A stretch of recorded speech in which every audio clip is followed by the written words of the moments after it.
Good evening, everyone. We still have a few people joining in, so we are going to give them a minute or two to get settled, and then we'll get underway.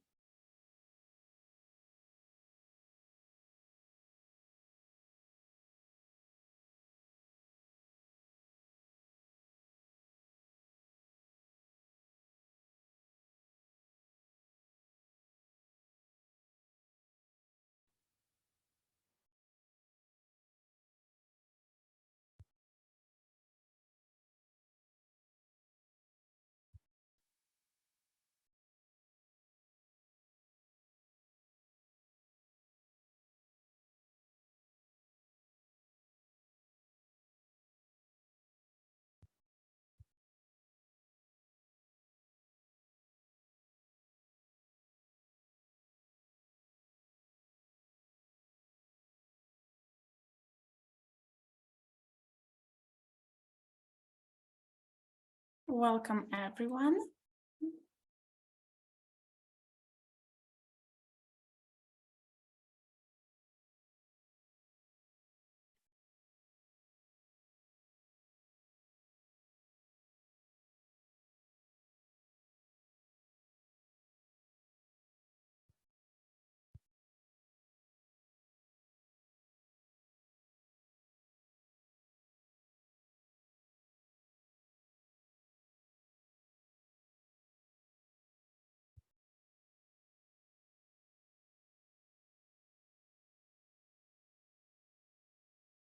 Okay, I think we are ready to go.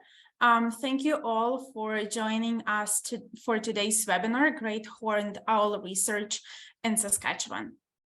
My name is Bogdana Korneliuk.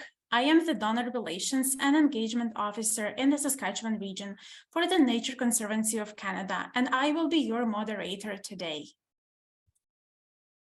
I'd like to start by stating we at the Nature Conservancy of Canada, NCC, respectfully acknowledge that the work we do across the country is on the traditional territories of many Indigenous nations and communities, past and present.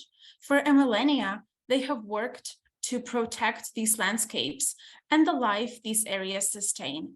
I would like to thank these original caretakers and acknowledge the ongoing work and presence of Indigenous peoples in Canada today.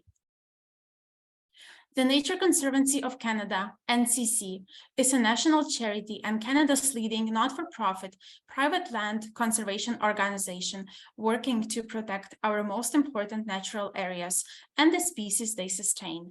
Since 1962, NCC and its partners have helped to protect 14 million hectares, 35 million acres, coast to coast to coast. To learn more, visit our website, www.natureconservancy.ca. Before we begin the webinar, I would like to quickly cover a few housekeeping topics. Today's webinar is being recorded. We will be sharing a link to the recording after the event, so keep an eye on your inboxes. We welcome you to revisit the content yourself and share it with your colleagues, friends, and family. We also invite your comments and questions. If you think of a question at any point, just type it in the chat and we will answer them at the end of the webinar. We will be joined today by Victoria Tory Hartley-Cox, a master's student at the University of Regina. Thank you everyone for being with us today to talk about great horned owls research, the owls which live on Saskatchewan grasslands. Tory will be sharing her early research and discoveries on great horned owls in Saskatchewan. Tory is studying the habitat selection, hunting behavior, and diet of great horned owls in northern grasslands. Tory has an undergraduate degree in wildlife conservation from the University of Prince Edward Island. Since 2016 and before starting her master's, she worked as a field technician in avian research and endangered species conservation, including in Australia and Florida, and on burrowing owls in Alberta. Tory is now a graduate student at the University of Regina, co-supervised by Dr. Ryan Fisher and Dr. Chris Summers. The floor is all yours, Tory.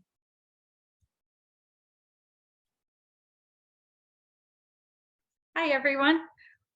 Thank you for that introduction. And I will just quickly share my screen for you guys.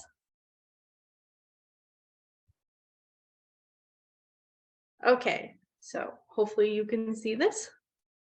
Yes, we can. Okay, great.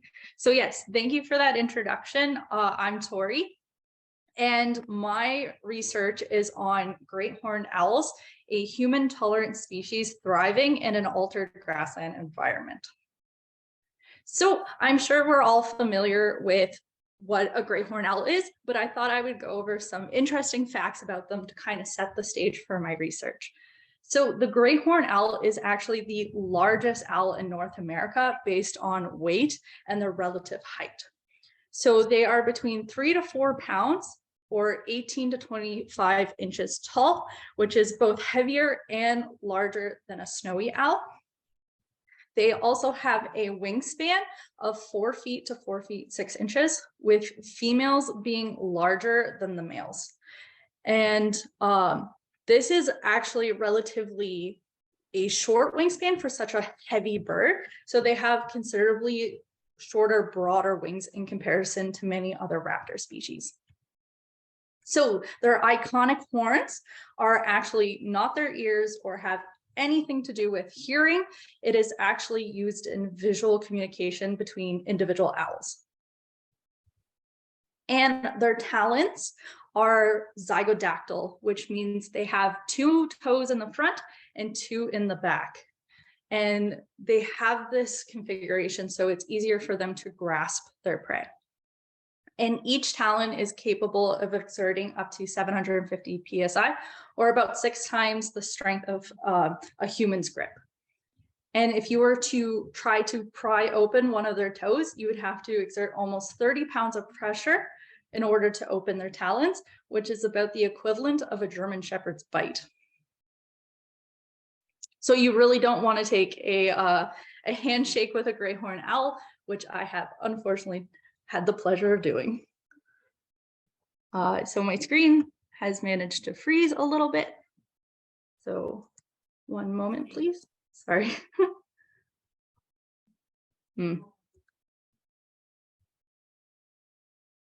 Yes, technical difficulties. They happen. Okay. Good. Okay, so they are silent and deadly killers. So great horned owls have adaptations to their wings that allow them to fly nearly completely silently. So as you can see on this image here, they have a serrated leading edge on their primary flight feathers on their wings. They also have a very velvet soft touch to their feathers compared to other birds. And then the ends of their wings at the tailing end taper to a fine edge. So this allows them to slice through the air, breaking up the air turbulence and muffling the sound. As I had mentioned before, they have relatively broad, short wings compared to their overall weight. And so they have a really heavy wing load to carry. And so this makes them less agile than many other birds of prey, especially birds that are designed to catch prey on the wing, such as your falcons or your northern goshawks. So these guys are what we call sit and wait ambush predators. They like to find a perch where they can survey an area and find their prey that way. They also rely mostly on sight for hunting, where many other owl species rely on their hearing. So not only is the great horned owl the largest owl in North America, it is also the owl with the largest range. So they occur almost in almost every habitat from the northern tree line down to the tip of the southern tip of Chile, excluding kind of the Amazon rainforest and some of the higher elevation deserts. So why are great horned owls so widespread and adaptable? So when you break it down a great horned owl's habitat requirements, you can kind of essentially break it down into 4 main things they need. So as I had mentioned before, they are a very heavy bird, so they need those perches for hunting. They also need a large abundance of prey. These are big, hungry, hefty birds that need to eat a lot of calories a day to sustain themselves, they also can have up to 5 really hungry nestlings that grow quite quickly. So they require a lot of food. But it's not just that they need the prey in the area, they also need it to be accessible to them. So because they're a sit and wait ambush predator that's not very agile, they need areas where there are perches, where there are areas of high abundance of prey. So it tends to be more in hidden areas with thick vegetation, but then they need these open areas where they can actually see and then swoop in safely to catch their prey. So great horned owls really like transitional habitats, kind of like this farmyard you see here, where there are trees for perching, there's longer grass where small rodents will like to hide, but then there's a dirt road where any rodents that go near that road will be accessible both by sight and by actually able to catch their prey. And lastly, great horned owls need access to nests. So great horned owls do not build their own nests. They are expert nest thieves. So they like to steal nests mostly from other raptors like red-tailed hawks, but they are known to also steal particularly large nests from magpies and squirrels, where they will pack it down into a platform and then take it. So great horned owls are a non-migratory species, so they stay all year round, even in the more northern part of their range. So it is not an uncommon sight here in Saskatchewan to see a poor female on eggs on her nest with snow on her back, like in this picture. And so even here in Saskatchewan, they'll start nesting as early as late February and into March. And if anyone's familiar with Saskatchewan, in March, that's when we always seem to get quite the blizzard. So I was watching a lot of owls through shaking hands with my binoculars in snowstorms, and they do remarkably well. They're a very hardy bird. So the females are the ones that sit on the nest, and they will lay between 1 to 5 eggs, but 2 to 3 is most common. So the great horned owl is a native species to Saskatchewan, but they wouldn't have occurred very often in the prairie proper. So they would have been more restricted into these natural riparian zones along larger rivers like the Frenchman River, where some natural woody vegetation may have sustained. They also would have liked the transitional area on the edges of the prairie, kind of the parkland area, and they didn't really start coming into the prairie proper until around the 1940s. So this is a map.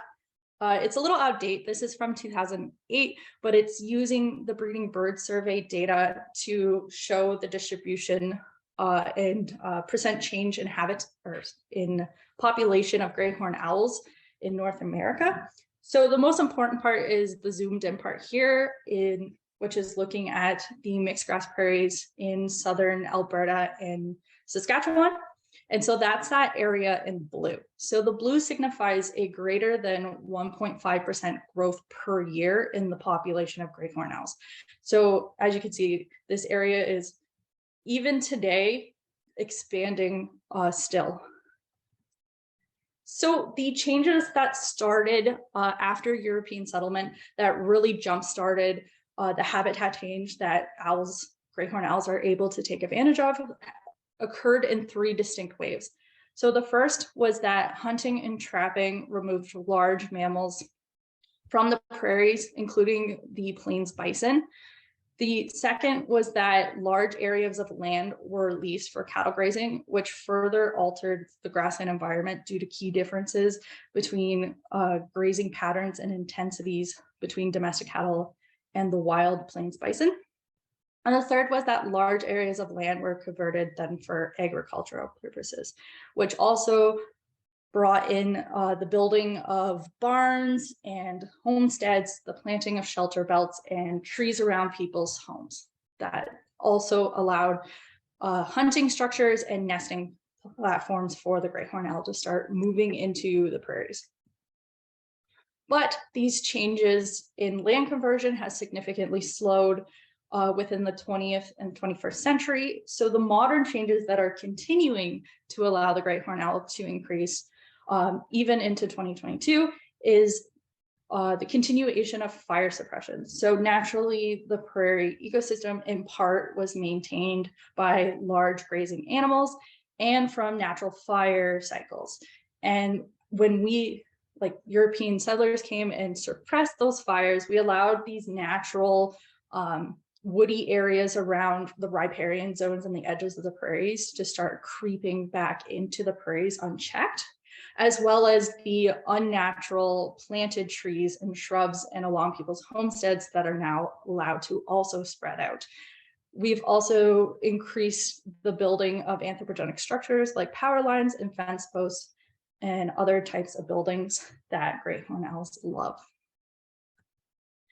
So why is it that great horned owls are increasing at quite notable rates, but many of our other raptor species that are in the prairies are not benefiting from these changes as significantly or at all compared to the great horned owl? So one of the big reasons are that the great horned owl is considered to be a synanthropic species. And so what that is a plant or an animal that benefits from association with humans or the alterations to the ecosystems humans have caused. So other notable examples on the prairies of this are pigeons, common ravens, and raccoons. And in some areas, even coyotes can be considered that. In the prairies of Saskatchewan, raccoons are a big notable one. They also are a native species that moved in when people began changing the environment, and they are now considered predators for many endangered species in this region. So why are great horned owls interesting to study? Well, they are one of the few species in the mixed grass prairies that are seeing a drastic increase in population. And so it is just as important to study the species that are benefiting right now as it is to monitor and study the species that are in decline. Humans are going to continue to change our environment. We're here to stay, so it's important to see how we're impacting all aspects of the environment, including the species benefiting. They are also a predator species, so you can learn a lot about their prey community by studying these apex avian predators. So my project, in the most basic sense, is looking at habitat selection, hunting behavior, and diet. So my three kind of main questions are: where are the owls nesting, where are they hunting, and what are they eating, and what human structures do they use for hunting? So my main focal study area is the Selfa Divide Conservation Management Area, which is in the southwest corner of Saskatchewan. So this covers an area everywhere from the east block of Grasslands National Park along the US border to the Alberta border, and then as far north as the Cypress Hills, but excluding the Cypress Hills themselves. So I'm not restricted to this area, but this is kind of the core main area that I'm focusing my research on. So the first part of my research is looking at nesting. So the two main things I'm looking at are: where are the nests and what kind of habitat are they in? And I kind of go about this in two ways. The first is from direct field observations. So this is me, boots to the ground, going out and looking for as many owls as I can find within my study area. And so my first field season was this year, and I found 124 pairs of owls in this area. So there's a lot of them there, and that's just what I could see from the road, essentially. The other way I'm getting information about nesting locations is by using citizen science. So I have two ways people can report their owl sightings to me. So the first is an online easy to use survey that I have up that you can find at the Royal Saskatchewan Museum webpage. And so people can submit their observations through that. I also have an email associated with my research, which is uofrowlresearch@gmail.com. And I've been very fortunate so far, and I've actually had 651 people participate in the survey. And that's not including just people emailing me as well. I've had many people share their stories of their owls and send me photos, and I just love to hear it all. So just to give you a kind of idea of where I'm getting sightings from, this map is a little out of date. This was more towards the end of the summer this was made, and I've had observations submitted since then, but this kind of gives you a broad idea. Since then, I do have one observation in Manitoba, so Manitoba is not all by itself over there. But I'm going to take this information and combine it with data sets, GIS data sets on land cover and land use and various structure layers to to make a map on the distribution of the species within this area of Prairie Canada. So the second part of my project, I'm looking at hunting locations. And so to be able to do this, I'm actually capturing and fitting satellite transmitters on wild great horned owls. So great horned owls proved to be surprisingly tricky to catch in the prairies. Most methods that work on great horned owls in other areas of their range were not effective in the prairies. These birds have phenomenal eyesight, and they were able to see every other trap site or trap type and avoid them easily. So I end up having to use a slightly unconventional method. I used a modified mist net. So if you're unfamiliar, a mist net is essentially a really fine mesh net suspended between two poles, and the net is broken up into panels that end in pockets with the idea that the bird will hit the net and slide into the pocket where you can safely extract them. The problem being that large mesh nets that are actually made for raptors, the owls could see them. They wouldn't come anywhere near them. So I had to use nets that were actually more commonly used on birds around the size of a robin. And without modifying them, the owls being this heavy and this large would rip right through them if I had just used them as is. So I had to use heavy duty rubber bands in order to allow the owl to decelerate when it hit the net and then fall into the pocket where I safely extracted them. In order to trick them to actually go in the net, I had to put them in a V formation like on the screen here with a decoy taxidermy owl in the middle where I would play territorial hooting calls. Ideally, this would be set up between two known perches that a territorial male would use. But on the prairies, you were lucky if you got two perches close together. Quite often, it would be the nest tree and a particularly large clump of dirt. But with this method, I was able to catch 10 great horned owls with 9 transmitters yielding useful data. So the satellite transmitters that I was using are quite amazing. Actually, they're a newer technology. So they're the larger brown part of this configuration. That is the satellite. That is the satellite transmitter, and the smaller gray one with the antenna coming off is an older fashioned VHF or very high frequency transmitter. So the satellite transmitter is self-contained. So it has an onboard battery system and it stores all the information on the device itself, and you can remotely download that data via Wi-Fi or even reprogram it while it's on the bird and you're a fair distance away. Unfortunately, you cannot get real-time location data from this type of transmitter, so I had to glue a very high frequency old-fashioned transmitter to it so I could find the owls in the field. But with these two together, it worked like a charm. So to actually get them on the bird, I kind of put them on like this. So this is kind of like a backpack style, and it would be sewed together in the front with dental floss. So eventually it would wear and fray and fall off the bird, and the bird wouldn't have to wear this until I could catch them later. So they're only ever had to be caught once and then they're good. So the kind of data that I'm getting from these transmitters is really detailed locational data. So these guys are pretty accurate. And I had programmed them to take locations every 5 minutes from an hour before before sunset to an hour after sunrise. So I was getting the entire nocturnal activity of the owl for up to 3 months. So I am only in the first year of, or just finished the first year of my field season. We'll be starting my second year in March, end of March this next year. And so I don't have any nitty-gritty statistical analysis for you guys, but I have some preliminary data that is looking quite interesting so far.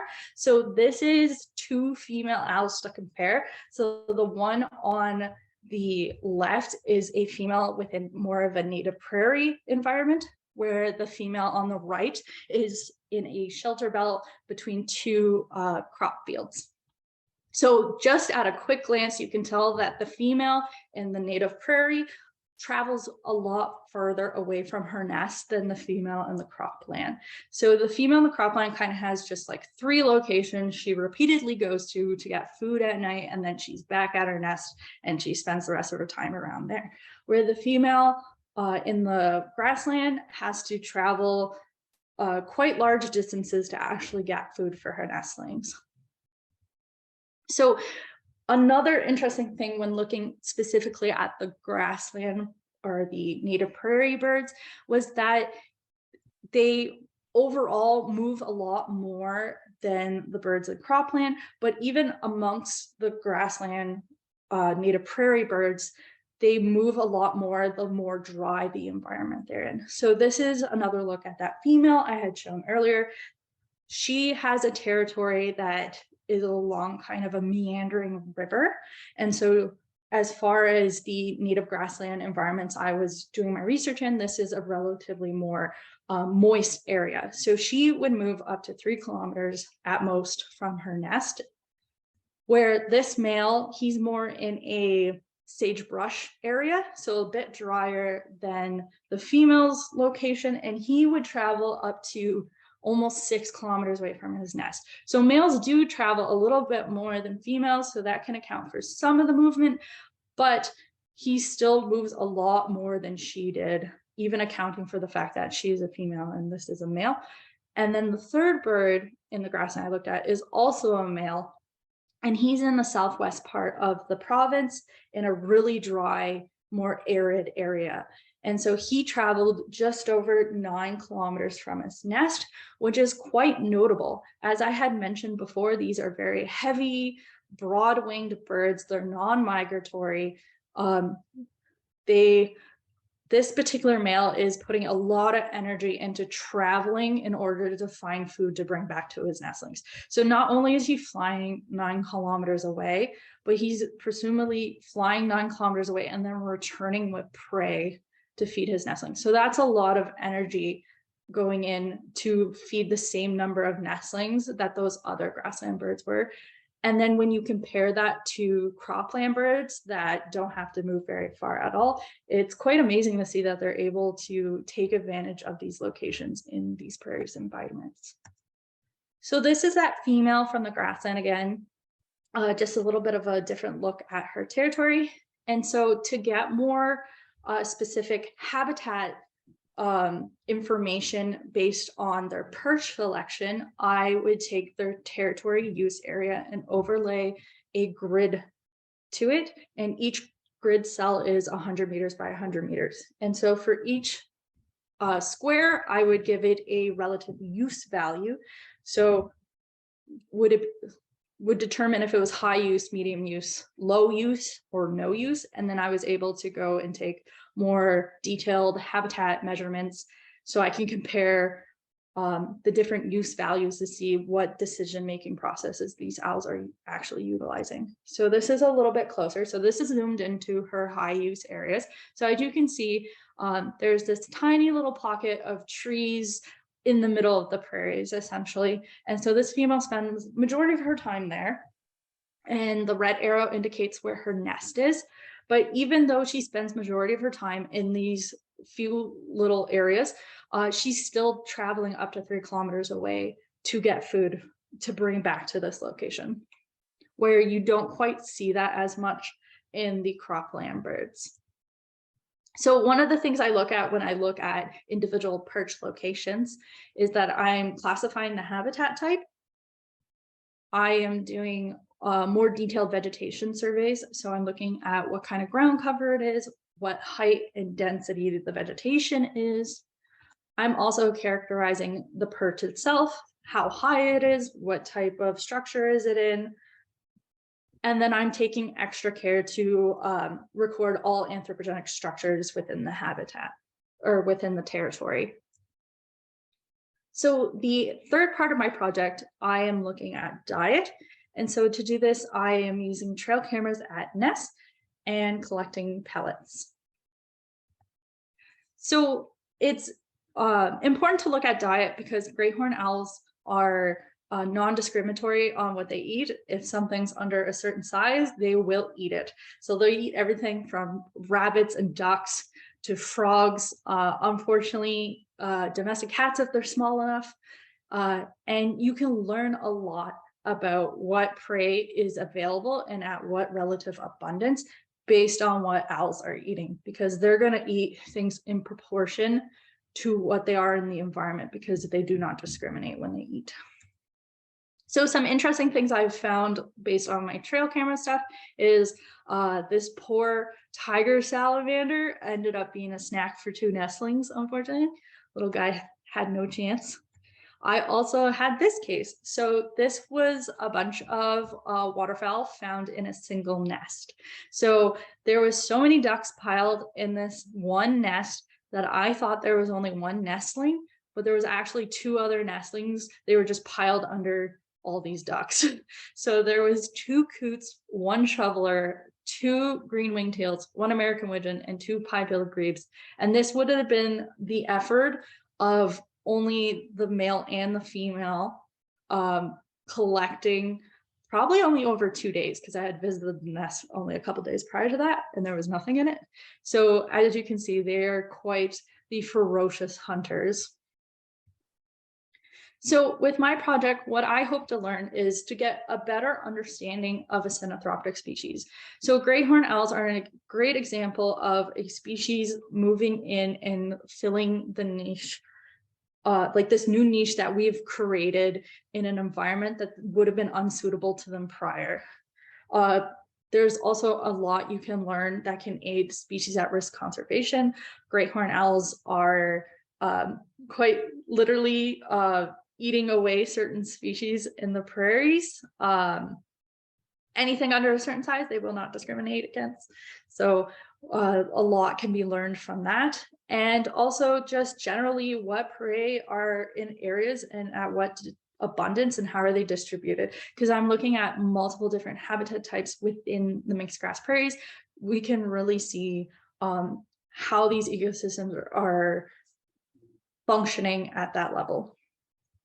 So what I would really like to, or what I'm going to accomplish with my project is I'm going to create a provincial scale map of nests. So in other words, territory distribution of great horned owls within the mixed grass prairie region of both Alberta and Saskatchewan. And so we'll be able to update that map I showed earlier that's kind of out of date. And then I will also be making a heat map of where predation is highest with great horned owls within the core study area, within that south of the Divine conservation area. So this will help inform land managers and conservationists on areas to really focus on for these critically endangered species and species at risk in this region. And what features are associated with high predation risk by great horned owls. This will give conservationists and land managers tools to ethically manage and great horned owls for long-term success of getting them out of areas where these sensitive grassland species are.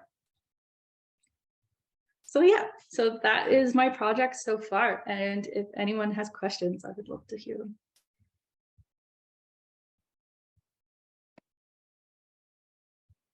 Okay, thank you, Tory, for sharing your research. We appreciate this fantastic presentation, and thank you for guiding us through your research, and that we could learn something new about this beautiful owl species. So now it's time for questions, and please, if you have any questions, drop them off at the chat. And meanwhile, there was one question here.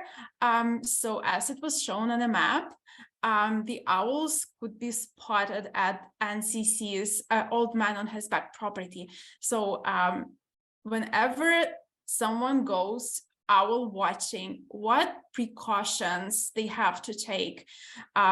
These owls are pretty big birds, and just for the safety of the people and for the owls themselves, how would you recommend approach owls, and maybe not approach? Yeah, so great horned owls themselves are pretty tolerant. If they're going about their day, if you stumble across one and it's not really reacting to you, then you're probably fine to just stand there and watch it. If it begins hooting or keeping an eye on you or looking agitated, then just back off. They are extremely territorial, but I wouldn't worry if you're not trying to get near their nest or something. You're not going to get attacked by a great horned owl. I was up at their nest all the time, and my assistants got attacked, but I never did. So, and I was literally taking their babies. So, one thing to note is that they have phenomenal eyesight. So, if you're doing photography or anything, don't use flash. It will hurt their eyes. They're very sensitive to that. But they are an excellent species if you are a photographer, because they are very calm. They're very tolerant of people. So long as you watch for body language and keep a respectable distance, you can watch them safely. Thank you. We have a couple of more questions here. So are there ever interactions between snowy owls and great horned owls in the winter? Yes. So as I had mentioned, great horned owls can be quite the menace. They are very territorial. They are also not afraid to throw their weight around, and they know they're bigger than snowies. So great horned owls can kill snowy owls. They can be quite aggressive, although snowy owls do their best to avoid them in the winter.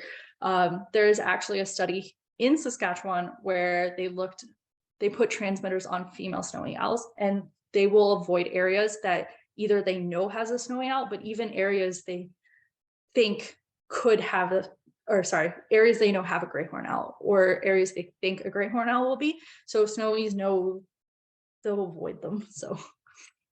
Wow, that's pretty fantastic. And there is one more question, which is kind of related. You listed owls as food for the great horned owl. Do they eat their own species? On what owls do they feed? So unfortunately, they've been known to eat burrowing owls in particular, little snack size owls, unfortunately. Honestly, most of the smaller owl species could become prey for great horned owls. I'm not sure. I haven't come across anything about great horned owls eating other great horned owls, but they have been known to kill other nestlings for nest sites. So that they will take out their own species, but I don't know if they will eat their own species. But any other owl under a certain size, unfortunately, no one's safe from the bully of the great horned owl. Thank you. It's fun how you call them snack owls. I know it hurts. I love burrowing owls, but yeah, they're too cute and too small for their own good, and they don't know better sometimes. And yeah, there's been a lot of reports of them being eaten by great horned owls now. So one of the things I hope to minimize with my research. So. Oh, yeah, that's nice. A couple of more questions here. On a map of population trends showing that the owls are increasing in the prairies, it looked like they were decreasing in the parkland region of Saskatchewan and Manitoba. This surprised me. Do you have any idea why they might be declining there? Yeah, so that area, I think it's just a lot of the fact that human expansion in that area. So great horned owls can live in cities. There's tons of them here in Regina, but they're in a lot lower density in urban areas. So as we expand out, you can expect to see less owls per acreage than you would have without people. So a lot of that region is because of that. Mm-hmm. Yeah. Another question from Judy. Hi, Tory. Thank you for your presentation. Very interesting. What animals or birds prey on great horned owls? So this is kind of a reversed question now. Yes. So not a lot goes after an adult great horned owl. There are species that will attack them. So like they can get mobbed by crows and ravens.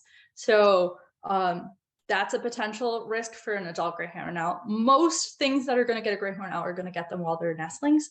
So I had 2 owls taken out during my study from raccoons, which is interesting because raccoons are also, as I had mentioned, one of those species that are moving into the prairies that are not historically in the prairies. So it's two non-prairie species battling it out in the prairies. But yeah, so when they're first fledgling, they're quite vulnerable as well. So coyotes could get them, but it's kind of, once they're an adult, they're not a lot goes after them. So. And the last, which is more common, from Alicia. This was a great presentation and the slides and photos were beautiful. Thank you so much. Oh, thanks. So that's all the time we have for questions today. If we didn't get to your question or you have something else you would like to ask our speaker, please reach out to us at the email listed on the slide. Thank you to everyone who joined us for today's webinar and for sharing your insights and expertise. If you have any additional questions or comments regarding today's webinar or would like to connect with NCC or our speaker, you can reach out to us directly by emailing myself and I will point you in the right direction. To learn more about organization or future webinars, events, and events in your area, check out the below website and sign up for emails. On behalf of the Nature Conservancy of Canada, thank you again for joining us and have a wonderful rest of your day. We hope to see you next time.